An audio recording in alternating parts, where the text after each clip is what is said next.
everyone, and welcome back to my channel, the Little Dragon Reader.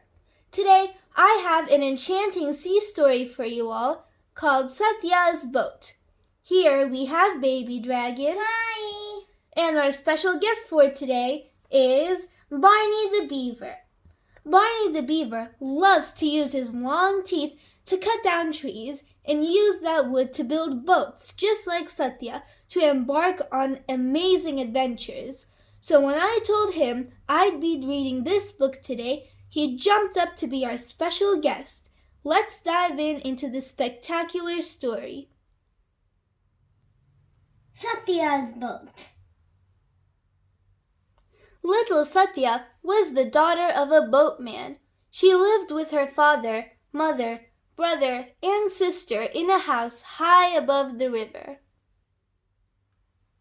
Every morning, Satya watched her father go down the steps to the river. First, standing very still, he would close his eyes and whisper a prayer to Gangaji. Then he would step into his boat and push off with his oars. Satya loved her father's boat. It was blue and green, and she could walk 15 steps from one end to the other.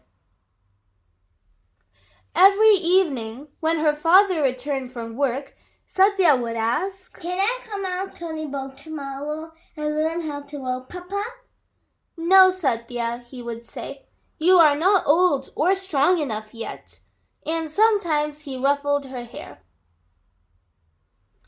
All along the ghats, boats bobbed on the water. The boatmen of Banaras tied them close to the steps. Some were building new boats. Others rowed theirs far out on the water, where they floated like shadows. Satya dreamt of the day she would go down the river in her own boat. One afternoon in school, Satya felt especially restless. She took out a piece of wax paper from her pocket. Her mother used this kind of paper to wrap fish at home, and Satya had taken a piece. She folded it, and when she opened it up, it was a grand boat. Then, with some leftover bits of paper, Satya made 2 little twists for oars. That night, all Satya could think about was her beautiful boat, one that she had built herself, and which she could row someday. Smiling to herself and still holding on to her precious boat, she gently drifted off to sleep. There was a sound. Where was her father going at this time of the night? She got up, crept quietly past her sleeping mother and brother, and followed his shadow. He went down the steps to the river and got into his boat. Satya looked at the little wax paper boat in her hand. She smoothed it with her fingers and set it down on the water.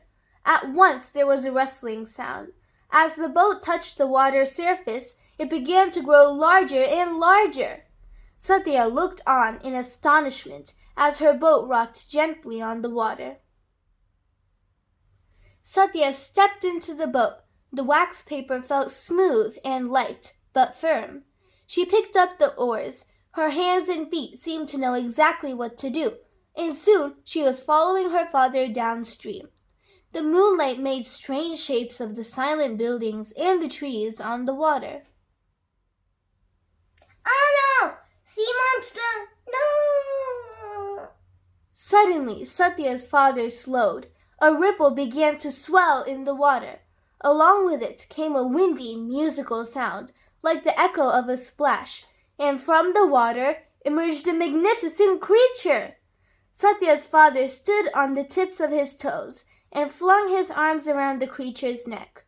There was another echoing splash, and Satya watched in alarm as the creature and her father sank into the water together. As Satya reached the spot where her father had disappeared, a dozen white birds swooped down and settled in a circle around her. "Who are you?" she asked, but the birds only blinked at her. Then she saw that the bottom of her boat was glowing. As she knelt down to take a closer look, she heard the same windy, musical sound. Satya could see the water below and everything in it. There was a crocodile. There were fish and river porpoises. On the back of the crocodile sat the goddess Ganga. She looked exactly like she did in the picture they had at home. There were river weeds and rocks and creatures that glowed like lights. Music rolled and rippled through the water. And there, dancing with all of them, was her father. Papa! Satya called out. Her voice rang out through the water and echoed with the music. Her father looked around and then up at her as he danced. They gazed at each other in surprise. "That's a beautiful boat, Satya," her father said. "Did you build it yourself?" Satya nodded slowly. They were both tired by the time they reached home. The next morning, everything was as usual. By the time Satya woke up, her father had already left for the river. But when she returned home from school in the evening, her father was waiting for her. "Satya," he said, "time to go down to the river for your first rowing lesson. And after that, you must tell me how you built your beautiful boat." Did you enjoy that story, Barney Beaver?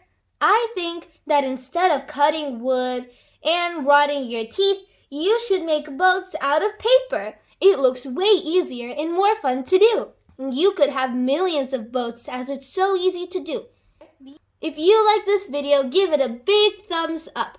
And don't forget to subscribe so that you can stay tuned to see more stories from me, the Little Dragon Reader, and my sister Baby Dragon. Goodbye!